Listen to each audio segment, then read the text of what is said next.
Assalamualaikum warahmatullahi wabarakatuh. Kami dari kelompok 13 jurusan Perbankan Syariah kelas 3A yang beranggotakan saya, Desi Puspitasari, yang kedua, Vita Dwi Andriani, dan yang ketiga, Irma Sofiana, akan membahas materi produk lembaga keuangan non-bank dengan submateri yang pertama, dana pensiun, yang kedua, perusahaan modal ventura, dan yang terakhir, lembaga pembiayaan. Untuk materi yang pertama, tentang dana pensiun, akan dijelaskan oleh Vita Dwi Andriani. Di sini saya Vita Dwi Andriani dengan NIM 124 011 93025. Di sini saya akan menjelaskan sekilas tentang dana pensiun dan hal-hal yang terkait dengan dana pensiun. Nah, apa itu dana pensiun? Sebelumnya, kita harus mengetahui apa itu pensiun. Pensiun adalah sebuah kondisi seseorang di saat dia berhenti bekerja karena memasuki usia pensiun. Seseorang dikatakan pensiun ketika usianya memasuki 65 tahun. Nah, lalu apa itu dana pensiun? Dana pensiun menurut Undang-Undang Nomor 11 Tahun 1992 adalah suatu badan hukum yang dapat mengelola dan menjalankan suatu program yang menjanjikan manfaat pensiun berupa pembayaran berkala yang dibayarkan kepada pesertanya.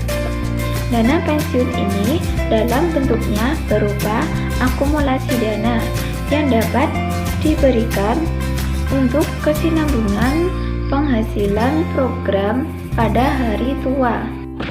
Untuk selanjutnya, dalam dana pensiun terdapat 6 lembaga yang menyelenggarakan. Yang pertama, PT Taspet atau Dana Tabungan dan Asuransi Pegawai Negeri. PT ini didirikan yang mana dikhususkan bagi pegawai negeri sipil dan untuk seluruh pegawai negeri sipil wajib menjadi pesertanya. Untuk yang kedua yaitu PT Asabri, yang mana PT ini dikhususkan dan diwajibkan bagi anggota TNI, Polri, dan pegawai negeri Kementerian Pertahanan Republik Indonesia. Dan yang ketiga adalah program dana pensiun BPJS Ketenagakerjaan. Program ini untuk menyelenggarakan program jaminan sosial. Program BPJS ini menyelenggarakan 4 macam program, yaitu jaminan kecelakaan, jaminan hari tua, jaminan pensiun, dan jaminan kematian. Untuk yang keempat, yaitu dana pensiun pemberi kerja atau DPPK, yang mana dana ini dibentuk oleh badan yang mempekerjakan karyawan untuk menjalankan program pensiun. Yang kelima, yaitu dana pensiun lembaga keuangan atau DPLK. Dana pensiun yang dibentuk oleh bank untuk perusahaan asuransi jiwa untuk menyelenggarakan suatu program pensiun. Dan yang terakhir, yang keenam, yaitu dana pensiun berdasarkan keuntungan. Dana pensiun ini diberikan dalam pemberi kerja yang dibentuk atas dasar keuntungan pemberi kerja. Hak dan kewajiban peserta dana pensiun meliputi yang pertama, mengajukan hak manfaat pensiun. Yang kedua, mengajukan klaim asuransi bagi peserta asuransi pensiun. Yang ketiga, meminta surat keterangan pensiunan. Yang keempat, melaporkan perubahan data dan status. Dan yang terakhir, melakukan data ulang atau lapor secara berkala. Asas-asas pokok dalam dana pensiun sesuai Undang-Undang Nomor 11 Tahun 1992 meliputi yang pertama, asas keterpisahan kekayaan dana pensiun dari kekayaan badan hukum pendirinya. Yang kedua, asas penyelenggaraan dalam sistem pendanaan. Yang ketiga, asas pembinaan pengawasan. Yang keempat, Asas penundaan manfaat. Yang kelima, asas kebebasan untuk membentuk atau tidak membentuk dana pensiun. Yang selanjutnya yaitu fungsi dana pensiun. Fungsi dana pensiun ada 3. Yang pertama, fungsi asuransi. Fungsi asuransi yang mana dalam program pensiun itu mengandung asas kebersamaan seperti halnya asuransi. Yang kedua, fungsi tabungan. Karena program pensiun bertugas untuk mengumpulkan dan mengembangkan sebuah dana seperti halnya sebuah tabungan. Dan yang ketiga yaitu fungsi pensiun. Fungsi pensiun yang mana peserta diberikan keberlangsungan pendapatan setelah memasuki masa pensiun secara berkala selama seumur hidup. Peran dana pensiun. Peran dana pensiun adalah sebagai berikut. Yang pertama, memelihara kesinambungan penghasilan pada hari tua dalam rangka mewujudkan keadilan sosial bagi seluruh rakyat Indonesia. Yang kedua, sarana penghimpun dana guna meningkatkan peran serta masyarakat dalam pembangunan nasional. Yang ketiga, menambah motivasi dan ketenaga kerjaan untuk meningkatkan produktivitas.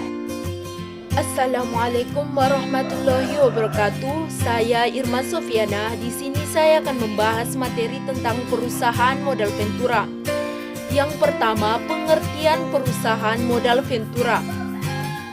Sebagaimana yang diatur dalam pasal 1/2 Peraturan Menteri Keuangan Republik Indonesia Nomor 18/PMK.010/2012, yang dimaksud dengan perusahaan modal Ventura yang selanjutnya disingkat PMV adalah badan usaha yang melakukan usaha pembiayaan atau penyertaan modal ke dalam suatu perusahaan yang menerima bantuan pembiayaan untuk jangka waktu tertentu dalam bentuk penyertaan saham, penyertaan melalui pembelian obligasi konversi, dan atau pembiayaan berdasarkan pembagian atas hasil usaha. Selanjutnya, tujuan perusahaan modal Ventura. Yang pertama, memungkinkan dan mempermudah berdirinya suatu perusahaan baru. 2. Membantu pembiayaan perusahaan yang sedang mengalami kesulitan dana untuk pengembangan usahanya, terutama pada tahap-tahap baru. 3. Membantu perusahaan baik pada tahap pengembangan suatu produk maupun pada tahap mengalami kemunduran. 4. Membantu terwujudnya dari hanya suatu gagasan menjadi suatu produk jadi yang siap dipasarkan. 5. Memperlancar mekanisme investasi di dalam maupun di luar negeri. 6. Mendorong pengembangan proyek research and development. 7. Membantu pengembangan teknologi baru dan memperlancar terjadinya alih teknologi. Dan 8. Membantu dan mendorong pengalihan kepemilikan suatu perusahaan. Kemudian yang terakhir, karakteristik perusahaan modal Ventura. 1. Pembiayaan modal Ventura merupakan equity. 2. Modal Ventura merupakan investasi dengan perspektif jangka panjang.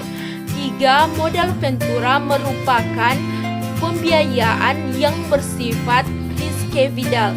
4. Pembiayaan modal Ventura bersifat aktif. 5. Modal Ventura bersifat sementara. 6. Keuntungan berupa capital gain dan Saya Desi Sari, IN 12401119018 akan melanjutkan ke materi selanjutnya, yaitu lembaga pembiayaan. Menurut Peraturan Presiden Nomor 9 Tahun 2009 bahwa lembaga pembiayaan adalah badan usaha yang didirikan untuk melakukan kegiatan pembiayaan dalam bentuk penyediaan dana atau barang modal.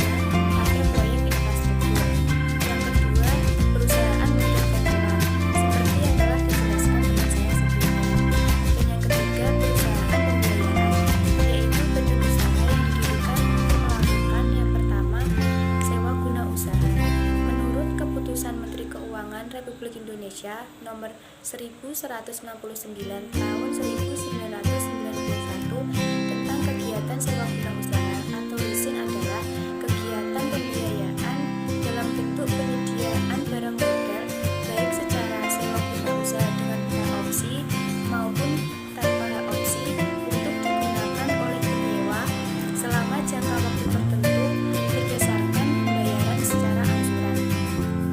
Yang kedua adalah ajak piutang. Menurut Peraturan Presiden Nomor 9 Tahun 2009, ajak piutang adalah kegiatan pembiayaan dalam bentuk pembelian piutang dalam jangka pendek suatu perusahaan berikut pengurusan piutang tersebut. Mekanisme ajak piutang ini berawal dari adanya transaksi jual beli yang pembayarannya secara kredit. Ada tiga pihak yang terkait dalam ajak piutang ini, yaitu perusahaan ajak piutang, yang kedua perusahaan yang menjual piutang tersebut atau disebut klien, yang ketiga pembiayaan konsumen. Menurut Peraturan Presiden Nomor 9 Tahun 2009, pembiayaan konsumen atau customer finance adalah kegiatan pembiayaan dalam bentuk penyediaan barang berdasarkan kebutuhan konsumen dengan pembayaran secara angsuran. Yang keempat adalah usaha kartu kredit. Menurut Peraturan Presiden Nomor 9 Tahun 2009, usaha kartu kredit adalah kegiatan pembiayaan dalam bentuk pembelian barang atau jasa dengan menggunakan kartu kredit. Jadi, lembaga pembiayaan mempunyai peranan yang penting, yaitu sebagai salah satu sumber pembiayaan alternatif yang finansial untuk menunjang perekonomian nasional. Dengan adanya lembaga pembiayaan, diharapkan dapat membantu masyarakat atau para pelaku usaha dalam mengatasi salah satu faktor yang umum dialami, yaitu faktor permodalan. Sekian pembahasan dari kelompok kami. Bila ada kurang lebihnya, kami mohon maaf. Wabillahi taufik wal hidayah. Wassalamualaikum warahmatullahi wabarakatuh.